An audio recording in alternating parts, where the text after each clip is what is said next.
사람은 부끄러운 것이 있으면 의식적으로든지 무의식적으로든지 그것을 덮고 싶습니다. 숨기고 싶고 감추고 싶어 합니다. 부끄럽고 수치스러운 것은 피하고 싶습니다. 반대로 자랑스러운 것은 숨겨놓고 싶지를 않아요. 어떻든 자랑스러운 것은 드러내놓고 싶어 합니다.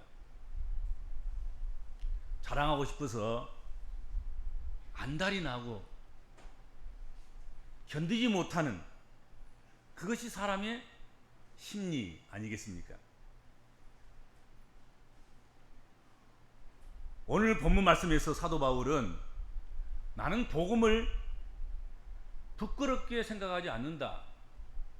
나는 복음을 부끄럽게 여기지 않는다. 그렇게 말씀했습니다. 그냥 나는 복음을 자랑스럽게 생각한다. 나는 복음이 자랑스럽다. 그렇게 해도 될 일 아니겠습니까? 그런데 굳이 삐뚤어서 자극적이기에 나는 복음을 부끄러워하지 않는다. 라는 표현을 썼습니다. 그렇게 한 것은 그가 복음의 귀중함과 그 복음의 영광을 얼마나 자랑스럽게 생각하는가, 그것을 강하게 드러내고 싶어 하는가 한 것을 드러내는 그런 표현법 중에 하나가 아닌가, 그런 생각을 해봅니다. 그냥 자랑스럽다 한 것보다는 내가 복음을 부끄러워하지 않는다 하고 고백하는 것, 그것이 더 자신이 복음에 대한 열정과 복음을 자랑스럽게 생각하는 것과 복음에서 느끼는 그 깊이가 더 크고 놀랍고, 또 받아들여주는 사람들도 그렇게 받아들여주기를 기대하면서 반어법적인 그런 표현법을 사용한 것이 아닌가, 그런 생각을 해봅니다. 여기서 부끄러워하다, 부끄러워하지 않다, 부끄러워하다, 이 부끄럽다는 이 말은 부인한다는 의미가 함께 포함되어져 있습니다. 그러니까 복음을 부끄러워하지 않는다는 것은 내가 복음을 시인한다는 말이고 복음을 부인하지 않는다는 말이고, 그렇죠. 복음에 대해서 무한 신뢰한다 하는 것이죠. 그럼 복음이 뭐냐? 복음은 예수 그리스도의 입으로 나오는, 예수 그리스도가 가르치시는 것과 예수 그리스도가 전파하는 것, 말씀, 그것이 복음이고, 그리고 그리스도가 오셔서 십자가 대속을 하시고 죽으시고 부활하시고 다시 오시다고 약속하신 그 모든 예수 그리스도의 생애 전체가 복음인 것입니다. 바울 사도는 이것을 예수 그리스도의 말씀뿐만 아니라 예수 그리스도의 낮아지시고 죽어주시고 그리고 무덤에 장사되시고 부활하시고 승리하시고 다시 오시는 이 모든 것, 그것을 부끄럽게 생각하지 않는다. 나는 이것을 시인한다. 나는 이것을 확실히 믿는다. 이것을 믿음으로 구원 얻는다 하는 것을 확인해 주는 말씀이다 하는 것입니다. 바울도 한때는 이 복음을 심히 부끄러워했던 적이 있었습니다. 그래서 부끄러운 복음과 그 수치스러운 복음을 추종하는 세력들을 싹 쓸어버려야 되겠다. 부끄러운 것은 없애야지. 부끄러운 것은 다 쓸어 없애고, 부끄러운 것은 감추고 덮고 그래야지. 그 놔두면 안 된다. 부끄러운 것이 흥왕하고, 그 부끄러운 것이 번영하고, 부끄러운 것이 부흥하면 안 된다. 그래서 그 부끄러운 것들이 모여서 예배하는 곳이라든지 복음을 전하는 곳에 찾아가서 핍박을 했고, 그들을 색출하기 위해서 동분서주했습니다. 그러다가 그가 다메섹 도상에서 부활의 주님을 딱 만나버립니다. 그리고는 그곳에서 구원의 확신을 얻습니다. 그 순간부터 부끄럽게 생각했던 복음이 오히려 자랑스럽기 한량없는 내용이 된 것입니다. 그래서 지금까지 자기가 자랑스럽게 여겼던 그 모든 것들, 그것들은 배설물로 여기고 이제는 예수 그리스도의 입으로 나오는 말씀과 예수 그리스도의 생애를 통해서 실현된 그 모든 대속과 부활을, 그것만을 자랑하며 그것을 위해서는 생명도 조금도 아끼지 않고 그렇게 바치고 그렇게 살아가는 그런 삶의 주인공이 됐다 하는 것입니다. 그러나 바울이 그렇게 변화되고 바울이 그렇게 새 사람 되고 부끄럽게 여겼던 복음을 자랑스럽게 여기는 복음으로 그렇게 믿고 선포하고 살아가는 그 과정 속에서, 그 가운데서도 여전히 누군가는 복음이 부끄러운 것으로 여겨지는 그런 경우가 있었다 하는 것입니다. 바울은 그것을 염두에 두고 오늘 본문에서 나는 복음을 부끄러워하지 않는다 하고 고백한 것입니다. 그러면 왜 누군가가 복음이 부끄러운 것으로 여겨졌을까요? 누군가에게는 왜 복음이 부끄러운 것으로 고백되어졌을까 하는 것이죠. 왜 그렇게 받아들여졌을까?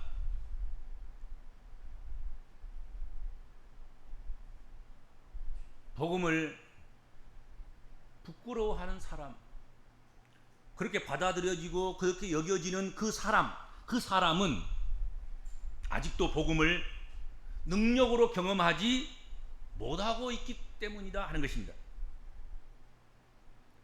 그러니까 복음을 부끄럽게 여기는 사람들 가운데는 그 중심에는 복음이 능력으로 와 닿지 않는 것이죠.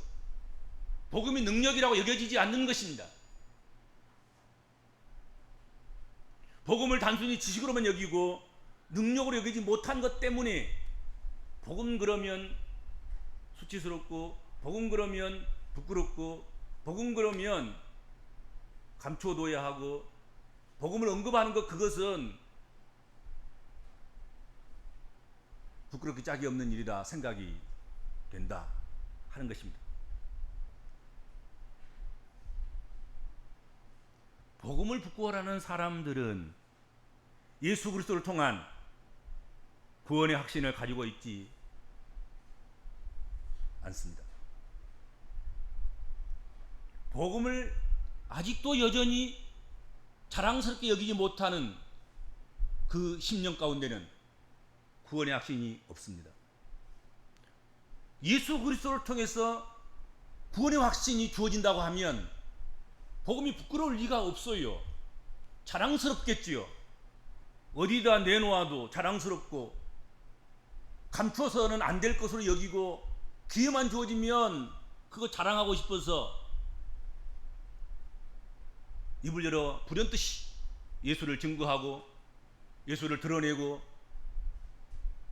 예수 그리스도의 이름을 나타내고 그럴 수밖에 없다 하는 것입니다. 유대인들은 복음을 부끄러워했습니다. 자기들이 십자가에 내준 그리스도에 대한 이야기가 좋을 리가 만무합니다. 지금도 유대인들은 예수님에 대한 이야기를 좋아하지 않을 것입니다. 그들의 수치가 예수에게 담겨져 있기 때문입니다. 그들이 예수를 죽였지 않습니까? 그들이 예수를 십자가에 못 박도록 그렇게 했지 않습니까? 그리고 헬라인들은 철학적인 사람들입니다. 그들의 생각은, 그들의 문화는 강한 것이 승리하는 것입니다. 그러했기 때문에 골고다 십자가에서 힘없이 비참하게 죽어간 예수 그리스도의 사건으로 그렇게 구성된 복음은 부끄러운 것입니다.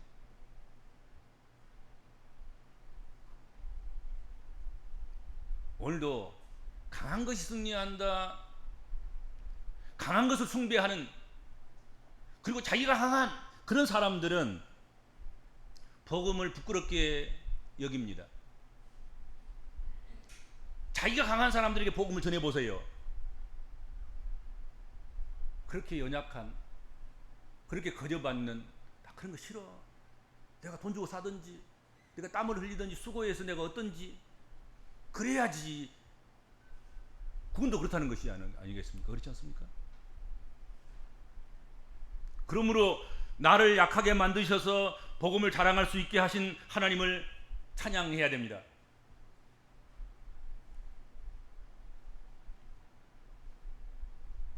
그리스도인들 중에서도 유대적인 생각을 하는 사람들은 복음을 부끄럽게 생각합니다.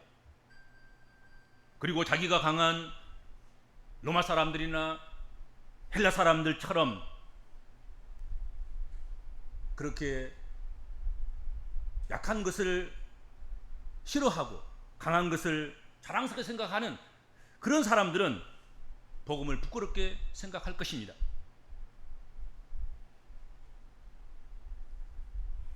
그렇지만 바울은 복음을 부끄러워하지 아니하는 사람이었습니다. 바울이 복음을 부끄러워하지 않는 근본적인 이유는 복음은 모든 믿는 자들이 구원을 주시는 하나님의 능력이 됨을 경험했고 깨달았고 확신했기 때문에 그렇습니다. 복음을 부끄러워하는 것은 명백하게 확실하게 선언합니다. 구원의 확신이 없기 때문입니다. 복음을 능력으로 경험하게 되고 구원의 확신을 갖게 되면 그때부터 복음을 자랑하게 되어 있습니다. 자랑해야만 됩니다. 자랑하지 않을 수 없습니다. 구원의 확신이 생기면, 예수 그리스도로 복음으로 구원받았다는 구원의 확신이 생기면 복음이 뿌듯해집니다. 그렇게 자랑스러울 수가 없습니다. 그렇죠? 오늘도 여기 자리에 앉아있는 사람들 중에서 그 차이일 거예요. 누가 행복해하고 누가 영감 넘치는 예배를 드리고 감격스럽게 복음을 받아들이고 찬양하고, 그래서 입을 열면 주를 자랑할 수밖에 없는 그런 믿음의 권속들은 구원의 확신이 분명히 있습니다. 성령이 그 안에 거하시기 때문입니다. 그러나 여전히 풀죽어 있고 여전히 맥이 빠져 있고 기가 없고, 그리고 찬양을 하면서도 그 내용에 어떤 감동도 없고, 말씀을 들어도 그냥 지식으로만 들리지 능력으로 들리지 않는 그런 경우는 구원의 확신이 없기 때문에 그렇습니다.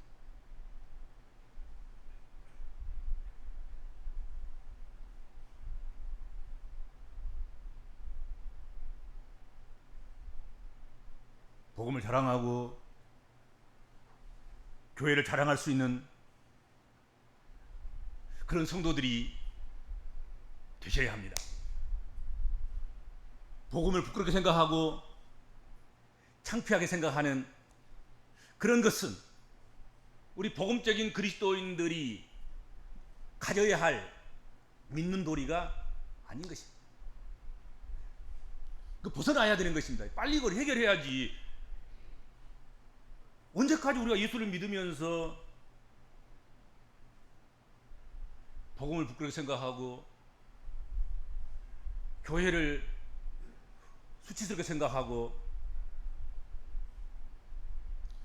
예수 그리스도를 위해서 하는 모든 범사가 기쁨이 아닌 단순히 의무와 책임만으로만 감당하는 그런 일이 돼야 되겠냐 하는 것이죠.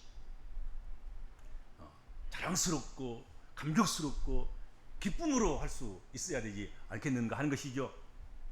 복음은 단순히 도덕이나 규범이나 착하게 살아보자는 것, 그 정도의 수준이 아닌 것입니다. 그 정도면 목숨 걸고 교회 다닐 필요 없어요.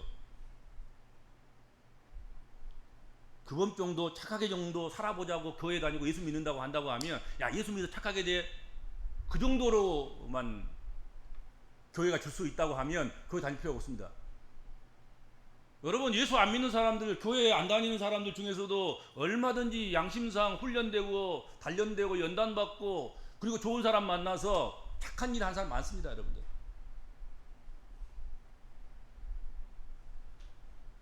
달마다 해마다 엄청난 기부금을 내면서도 자랑스럽게 생각하고 오히려 그걸 떳떳하게 생각하고 그것이 작다고 여기면서 살아가는 사람들도 많습니다. 선한 일, 착한 일, 아름다운 일 하면서도 숨기고 감추면서 그렇게 살아가는 착한 사람들 많습니다. 세상에. 어려운 일 만나면 우르르 달려와서 이름도 없이 빛도 없이 그렇게 땀을 흘리고 수고하고 바람처럼 사라져버린 그런 착한 사람들이 얼마나 많은지 모릅니다.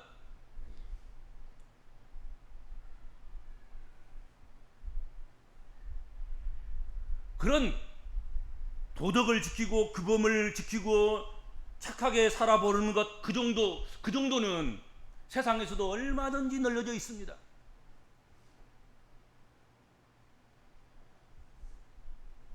그러나 복음만이 모든 믿는 자에게 구원을 주시는 하나님의 능력이 있는 것입니다.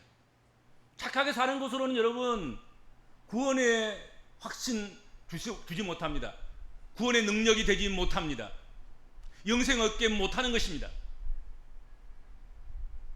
도덕을 지키고 규범을 행하고 선한 일을 하고 그것이 구원받게 하지 못한다 하는 것입니다. 오직 복음만이 구원을 주시는 하나님의 능력인 줄로 믿습니다. 그러니까 목숨 걸고 다른 길이 아니라 다른 문이 아니라 예수 그리스도의 문을 통해서 예수 그리스도의 길을 통해서 예수 그리스도에 나와야만 되는 것입니다. 때때로는 귀찮기도 하고 때때로는 부담스럽기도 하고 때때로는 고민스럽기도 한 그 교회를 그래도 기어이 나와야 되는 것입니다.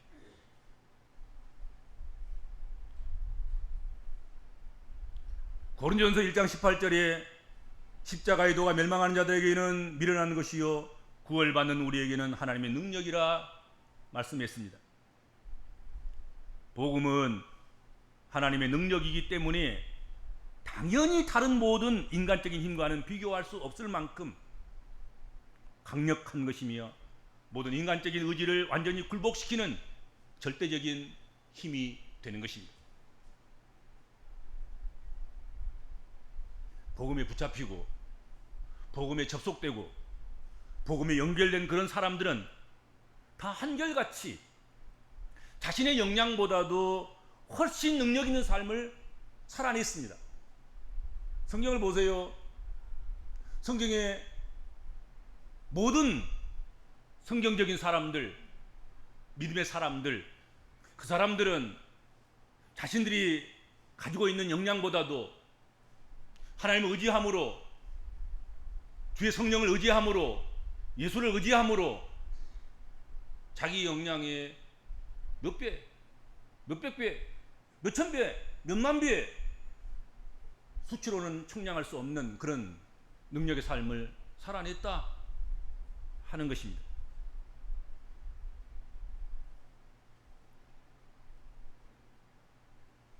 복음은 들어두면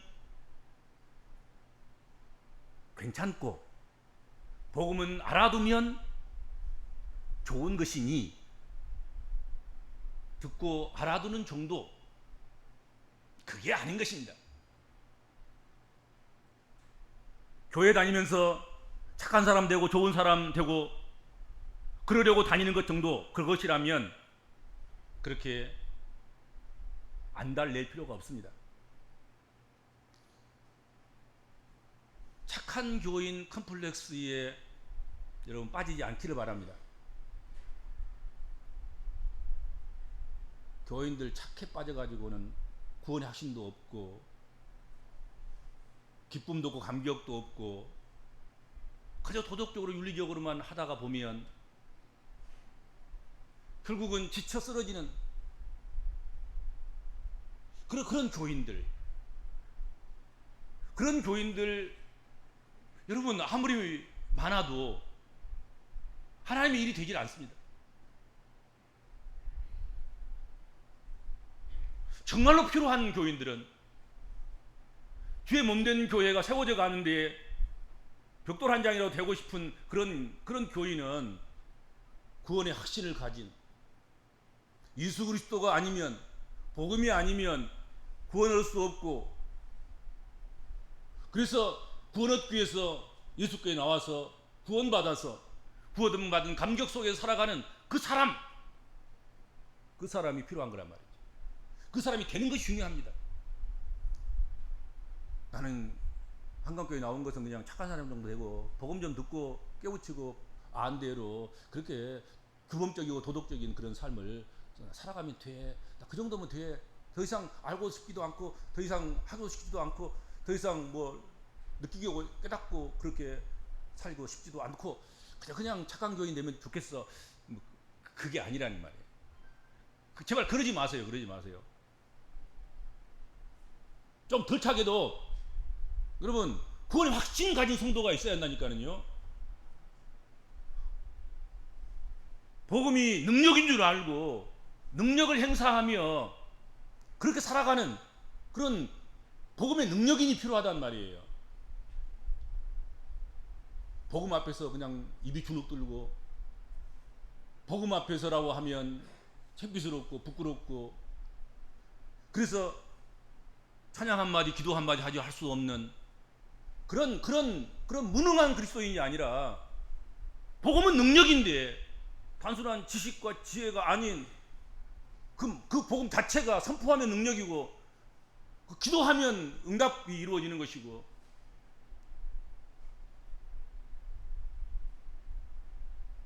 믿고 선포하면 능력으로 임하는, 정말로 능력인데 그렇지 않습니까? 복음은 구원을 주시는 하나님의 능력입니다. 교회를 다니는 것은 구원을 주시는 능력을 누리기 위해 교회를 다니는 것입니다. 복음을 능력으로 믿고 능력으로 받아야 된다 하는 것입니다. 그래서 능력 그리스도인이 되어야 된다. 복음은 능력이다. 그리고 고백하셔야 됩니다. 세상을 이기는 능력인 거예요. 사단을 멸하는 능력인 거예요.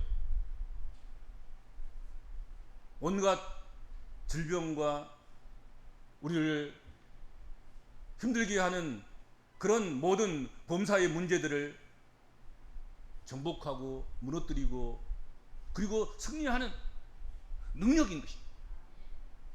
능력으로 살아야지 않겠습니까? 능력으로.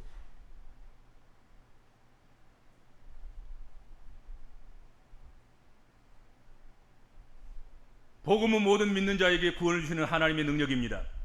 그러므로 복음을 부끄럽게 생각하는, 구원의 능력을 모르는 그런 그리스도인이 되지 않아야 할 것입니다. 복음을 자랑스럽게 생각하고 나타내는 구원의 능력을 알고 확신하고 누리는 그런 복음적인 그런 그리스도인들이 되어야 될 줄로 믿습니다.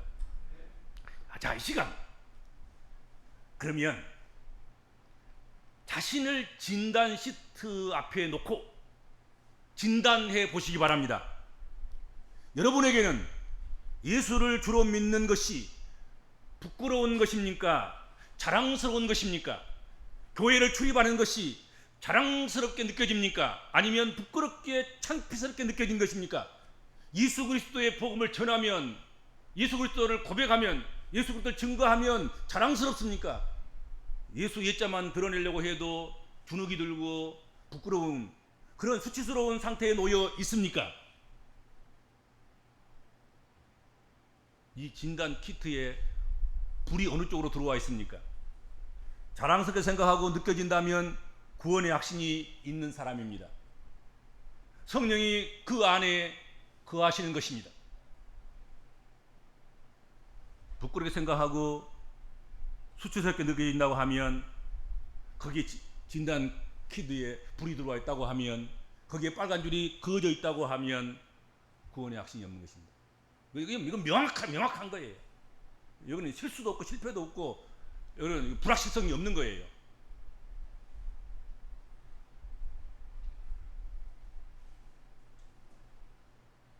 부끄럽게 생각하고 부끄럽게 느껴진다면 정말로 구원의 확신이 없습니다. 성령이 이미 그 안에서 소멸된 상태에 놓여 있는 것입니다. 성령의 불이 꺼진 것이.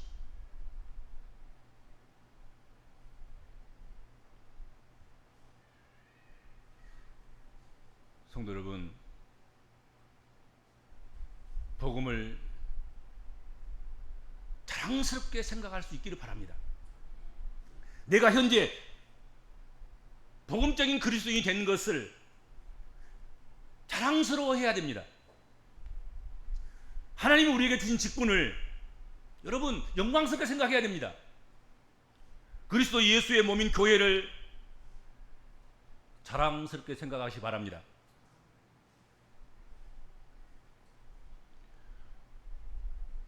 코로나 이후에 그 이전에도 그랬습니다만은 그리고 이후에도 그럴 거, 앞으로도 그럴 거란 말입니다. 그런데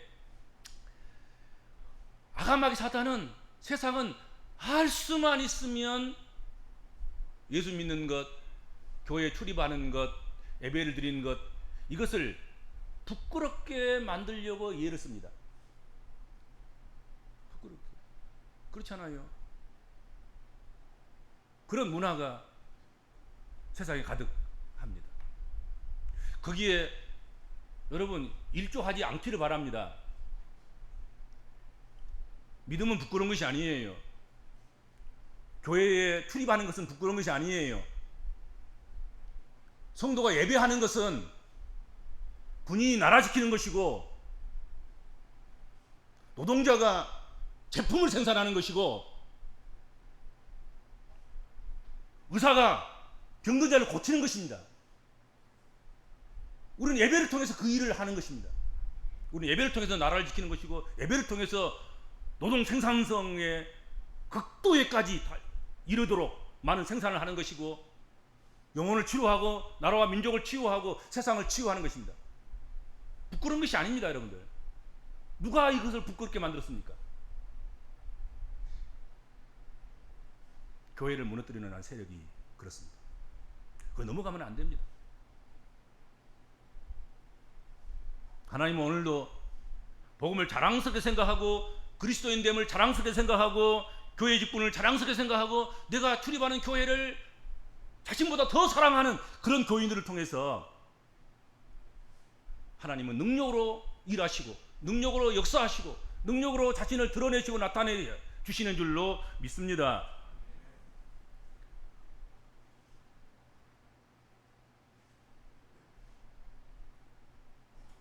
예수께서는 마가복음 8장 38절에서 이렇게 말씀하셨습니다. 누구든지 이 음란하고 죄 많은 세대에서 나와 내 말을 부끄러워하면 인자도 아버지의 영광으로 거룩한 천사들과 함께 올 때 그 사람을 부끄러워하리라 하고 말씀하셨습니다.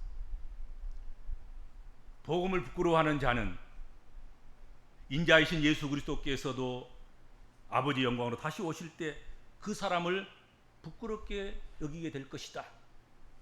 부끄럽게 여긴다는 말이 아까 뭐가 들어있다 그랬습니까?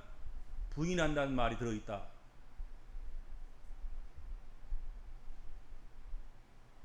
예수 그리스도를 부끄럽게 여기는 사람들, 그들을 예수 그리스도께서도 부인하신다. 나는 너를 모른다. 모른다. 그렇게 할 것이다 말씀하고 있습니다.